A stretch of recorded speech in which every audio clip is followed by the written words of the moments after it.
Hello, I'm Thomas and you're joining me inside the 2024 Toyota Yaris Cross Hybrid GR Sport, and I am in sunny Helensburgh today driving this car. Special thanks to Helensburgh Toyota for sorting me out for this car for today's video.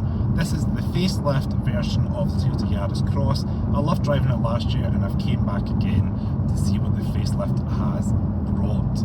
Now, first things off the bat, this car uses a 1.5 litre 3-cylinder hybrid powertrain. That is the only variation of powertrain available here in the UK. Other markets I have heard that there is a non-hybrid variant, but here we have hybrid only. Now there is various power outputs. If you get a lower spec one such as an Icon, you're going to get about 116 brake horsepower. Here that's CVT up the hill. And then if you're something like the GR Sport or above, we're going to get a power increase to 130 brake horsepower. So that's going to change your 0 to 60 time. 0 to 60 is about 10.5 seconds, or maybe closer to 11 if you're in the lower trim versions. Top speed is about 106 miles per hour, but you're not buying this car for speed, you're buying it for economy and comfort. So what does it bring? Well, we have a nice, comfortable ride. We've got a little bit higher than the standard Yaris hatchback that I loved when I drove that. So that means getting in and out of the car is a little bit easier, and you're going to be expecting over 50 miles to gallon in real world driving. You know, I have seen that some articles saying high 60s, maybe 67, 68. I'm getting just around 52 miles to gallon. I've had the aircon on, stop start to take photographs and video clips, etc. today. So realistically, on a nice run, you're probably going to get about 57 easily. Again, maybe having slightly smaller wheels might change things, I'm not sure. But I'm just going to give you my honest opinion. Pricing for the Toyota Yaris Cross in the UK, you're looking just over £25,500 for the Icon trim, and you're over £31,000 for the high-spec model like today in the GR Sport trim. Now there is a Premier trim, it gives you things like the heads-up display and other goodies. Now the cruise control is adaptive, I've got it set at the moment, you can change that between speed limiter and things on the right hand side of the steering wheel. I am on a very bumpy section of country Scottish road at the moment, so it's just sorry for the vibration there. But the adaptive cruise controls keep me a good distance away from the rain open front, and it's reading the lines as well, because I have turned on the lane departure warning in this car as well, just to test out all the systems that I have at my fingertips. We do have a customisable gauge cluster in front, so on the left hand side of the steering wheel you've got two big arrow buttons you can hit, and that will cycle through various screens you're able to see. And down behind the gear selector you're able to hit a drive mode button, and that will change the screen again in the middle, so you can go from the power, eco or normal mode. I've been driving pretty much in normal mode today, but you can put it into power if you wanted to get a little bit overtaking, something like that. We do have the 10.5-inch Toyota Smart Connect Plus system with Apple CarPlay and Android Auto. It's a really great system, fast, responsive, clear. I've liked it in other Toyota products such as the CHR, as well as Lexus products such as the Lexus LBX.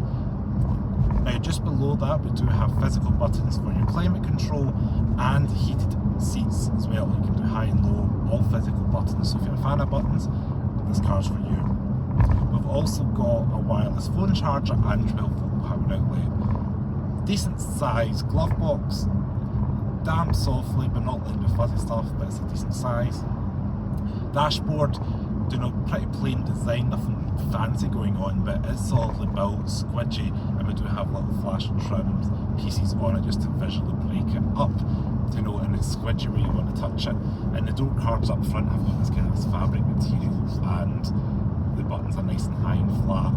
And the wing mirrors on the right hand side, if you leave it in A, that means automatically going to close in and out. But if you wanted to leave them out, for example, or fold them in, push forward or back respectively. We do have electric windows. The driver's one does have a little kind of gauge or a little indentation in it, so if you're driving, I guess at night, you don't have to take your eyes off the road to feel where that may be. I've always liked that in cars that have that feature. And we do have 4 window switches as well in this car, which, stay tuned for another video, but this is not going to be the case from every other car. Now the boot space in this car is 397 litres. It is variable, you can change the floor, etc. if you need something a little bit taller, getting carried or bulkier. Visibility out front is good, visibility at the rear is okay.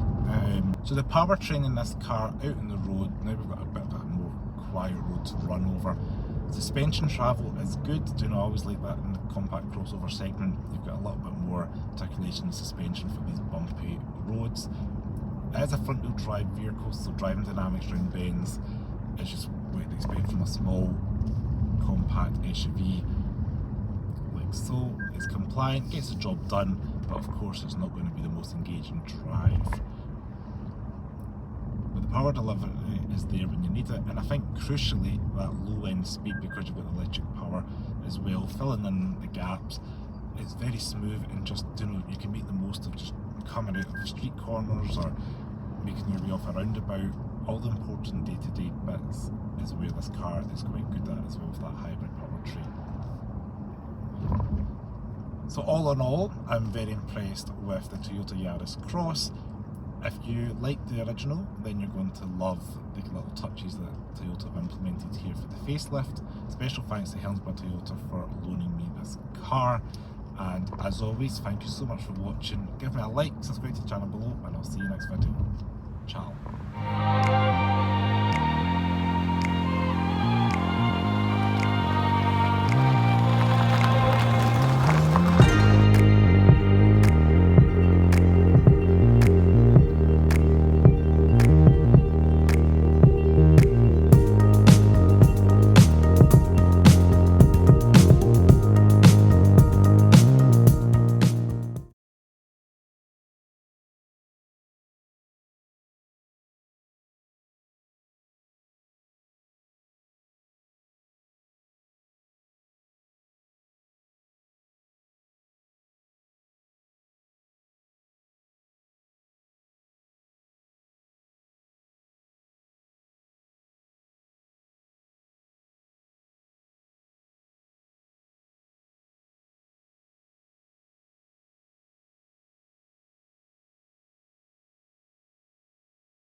keep pressing.